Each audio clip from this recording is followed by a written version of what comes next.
দুর্গাপূজার mini blog আজ থেকে শুরু করলাম। পুজোতে এবার আমি বেরিয়েছিলাম পঞ্চমী থেকে, আর এটা ছিল আমার পঞ্চমীর লুক। পঞ্চমীতে আমি আফটার অফিস আমি আর জ্যোতি বেরিয়েছিলাম শুধুমাত্র গড়িয়া আর পাটুলি এই বাড়ির কাছাকাছি ঠাকুরগুলো দেখবো বলে। তো প্রথমেই আমরা শুরু করি রামগড়ের রায়পুরের ঠাকুরটা দিয়ে। প্যান্ডেলটা যতটাই অসাধারণ ছিল, ঠাকুরটা ততটাই সুন্দর ছিল। তো এই রায়পুরের প্যান্ডেলটা তো আমার খুবই ভালো লেগেছিল। এখানে থিম ছিল যারা মোটামুটি বিল্ডিং বানানোর কাজ করে কনস্ট্রাকশনের, তাদেরকে নিয়েই। আমার তো বেশ লেগেছিল এই প্যান্ডেলটা। আর বেরিয়ে চোখের সামনে যদি এরকম আলু কাবলি চানা দেখতে পাই, হাজার চেষ্টা করলেও ইগনোর করতে পারবো না। চানা খেয়ে আবার আমরা হাঁটা দিলাম নেক্সট প্যান্ডেলের উদ্দেশ্যে। আর নেক্সট প্যান্ডেল ছিল আমার পাড়া পাটুলি উপনগরী স্পোর্টিং ক্লাবের প্যান্ডেল।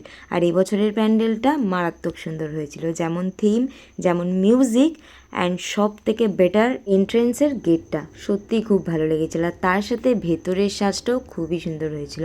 আর তার সাথে এই মিষ্টি প্রতিমা। ওখান থেকে বেরিয়ে গেলাম কেন্দুয়া শান্তি সংঘের ঠাকুরটা দেখতে, যেটা হয়তো পুরো কলকাতাবাসী দেখে গেছে। আমি যে কটা ঠাকুর দেখেছি পুরো সাউথ কলকাতার মধ্যে আমার এই একটা প্যান্ডেলই সব থেকে বেশি ভালো লেগেছিল।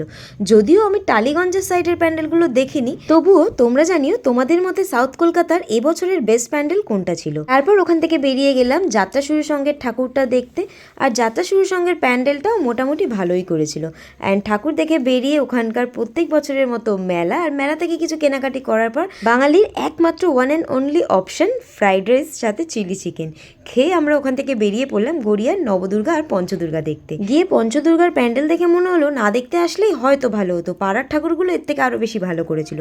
যদিও আমরা লাইন দিয়ে দেখিনি ঠিকই, বাট ঠাকুরের সাজসজ্জাগুলো নো ডাউট খুবই ভালো হয়েছিল। বাট সত্যি কথা, পঞ্চদুর্গার প্যান্ডেল ছোটবেলা থেকে যে হারে লাইন দিয়ে ঠাকুর দেখে এসেছি সেই রকম একদমই নয়। ওখান থেকে বেরিয়ে দেখতে গেছিলাম গড়িয়া সুভাষপল্লীর ঠাকুরটা। আর সুভাষপল্লীর ঠাকুর এবং প্যান্ডেল দুটো দেখেই মনে হলো না, এরা প্যান্ডেল করেছে, সত্যিই খুব সুন্দর হয়েছিল। আর সুভাষপল্লীর ঠাকুরটা দেখো, অসাধারণ এক রূপ, যেন তোমার দিকেই তাকিয়ে আছে, কি সুন্দর মুখখানা।